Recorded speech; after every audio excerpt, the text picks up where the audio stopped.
Shalom, shalom, bienvenidos. Estamos para conversar acerca de la Parashá Beshalach, la cuarta del libro de Shemot, llamado Éxodo, el segundo libro de la Torá.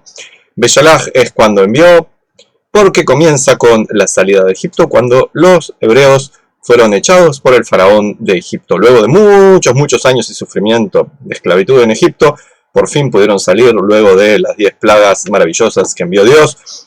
Y cuando el faraón se hartó de estar sufriendo todo esto. La Parashá Beshalach tiene muchos temas muy interesantes.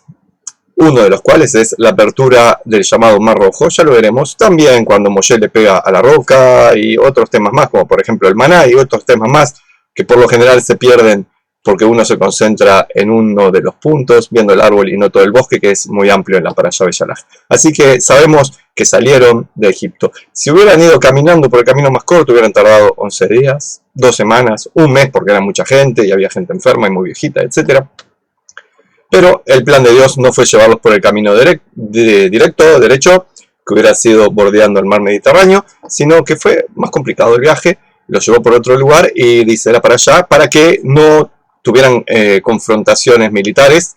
Había, por ejemplo, los filisteos que recién habían llegado a la tierra de Canaán, que estaban por ahí, era un pueblo guerrero y muy dado a molestar a la gente, así que Dios los llevó por un camino más complicado, que sería más largo, pero con más ventajas al final. ¿Por qué? Porque el pueblo de Israel, recién nacido, no estaba listo como para luchas. Uno tendría acá muchas preguntas e interesantes aprendizajes para hacer, pero no es el momento porque estamos simplemente compartiendo un resumen.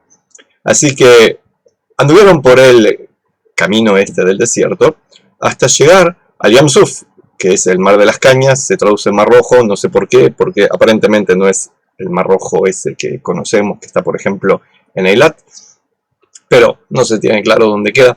Y estaba por un lado el desierto con sus montañas, el otro el desierto con sus montañas, por delante del Mar Rojo, que era como, para los que conocen el río de la Plata, no era un río que se puede cruzar nadando, parecía un mar, un pequeño océano, y detrás había salido el faraón con élites de soldados a perseguir a los israelitas. Se había arrepentido de haberlos dejado ir y ahora venía a castigarlos, a maltratarlos y a llevarlos nuevamente a esclavos a los que quedaran vivos.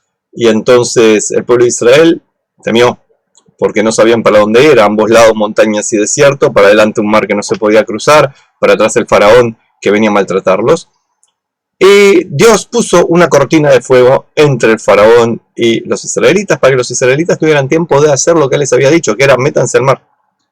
Y si se metían al mar, se iba a abrir, como sabemos que ocurrió, pero los israelitas no lo hicieron, porque miren que es difícil la situación, acaban de salir de la esclavitud, muchos años, siglos de esclavitud, y ahora se les pide de repente, métanse con mucha confianza en este Dios, que ustedes tenían nociones de él por las historias de los patriarcas, pero que recién vieron su poder.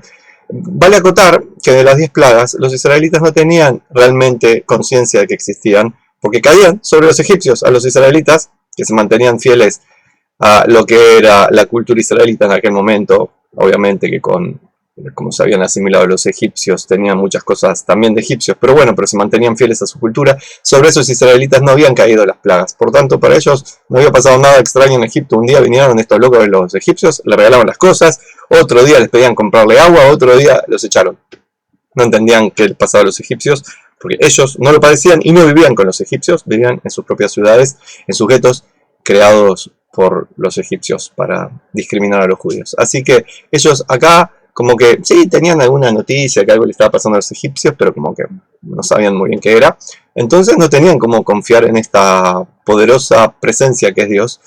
Así que se dividieron en 4 grupos, no lo organizaron así, pero se dividieron según sus formas de ser. Uno de los grupos era el que clamaba a Dios y decía, ¡oh Dios, sálvanos, queremos milagros! ¡Aleluya, hermano! ¡Ven y sálvanos! Y el otro grupo que decía, hagamos la guerra, nosotros podemos ir a la guerra y vencerlos. Cosa que no tenían ninguna opción de vencer a los egipcios, al faraón y sus élites. Pero bueno, era lo que decían, por lo menos iban a morir luchando en el intento.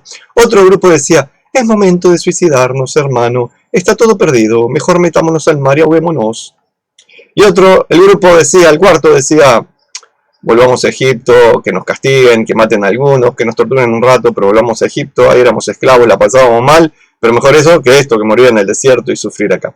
Esos 4 grupos existían. Y también, obviamente, se quejaban con Moshe diciéndole, nos sacaste de Egipto, nos prometiste libertad y llevarnos a la tierra de los antepasados y nos trajiste la muerte, qué horrible, qué espanto. Y Moshe le dice a Dios, Dios, y Dios le dice, ya te dije lo que tenías que hacer, métanse, ahora toca con tu mano el mar y vas a ver lo que va a pasar. Porque tenemos siempre la imagen que golpeó con el palo, pero tocó con la mano el mar. En su mano tenía el palo, pero tocó con la otra mano el mar. Y empezó a soplar un viento fuerte, fuerte sopló, y a la mañana ¡fum!, se abrió el mar en dos. Por un lado y por el otro estaba el mar. Y ahí, esa es la imagen que tenemos, ¿no, verdad? Y ahí viene el Midrash y nos cuenta que no fue tan así. Sopló el agua, sopló el viento, perdón, sobre el agua, sopló, pero el agua no se abría. Tocó Moshe el agua y no se abría. ¿Qué fue lo que pasó? Acá el Midrash se divide en dos, una versión y la otra. En una versión, un señor de la tribu de Yehudá, Nachshon ben Aminadab, en otra versión, de la tribu de Benjamín, tuvieron confianza en Dios, que por más que el mar no se había abierto, ellos se metieron al mar. Ellos, la tribu de Benjamín o Aminadab, según cuál versión. Y siguieron caminando y el agua les llegó hasta las narices, ya se estaban ahí blup, blup, blup, aguando, y en ese momento fue cuando ¡pum!, las aguas se abrieron, cuando alguien demostró que tenía confianza en Dios, y aunque las cosas parecieran que no eran como Dios decía, las cosas se iban a transformar en lo que Dios había dicho que eran. Se abrieron caminos en el desierto, pasaron las 12 tribus, y atrás Dios, para darle como emoción al tema, cortó la cortina de fuego. El faraón y sus élites vinieron corriendo con sus caballos y sus carros a atrapar a los israelitas, castigarlos, etc. Los israelitas lograron pasar el río. Moshe hizo que las aguas bajaran, porque dejó de decir una frase que tenía que decir, y las aguas cayeron sobre faraón y sus élites, matándolos a los muchachos de faraón y hundiendo sus carros y sus etcétera. Según el Midrash también, el faraón quedó vivo y fue a vivir a la media luna fértil del Mediterráneo, del Medio Oriente, perdón, y se convirtió también en un rey por allá. Pero eso es un Midrash. Sigamos con la historia nuestra. Los israelitas cantaron el cántico famoso, Shirat Hayam, el canto del mar, bendiciendo a Dios, teniendo ahora sí confianza en Dios y en Moshe. Vieron que todo esto era real. Pero la alegría duró poco, porque al tercer día se les acabó el agua y comenzaron a protestar, no tenemos agua, no tenemos agua. Llegaron hasta un lugar que había un lago, pero ese lago tenía el agua amarga o salada. Moshe pidió a Dios, Dios le dijo, tira ese árbol al agua. El árbol era también amargo, pero el amargo con el amargo convirtió el agua en dulce, en potable, tomaron agua, y uno podría decir, alegría, alegría, qué bueno, se acabaron los problemas. No, porque ahora tenían hambre. Entonces Dios les envió el famoso maná y les dijo cuándo podían recogerlo y cuándo no, qué tenían que hacer con él. Ahí ya Dios instauró también las leyes, primeras leyes de Shabbat para el pueblo judío.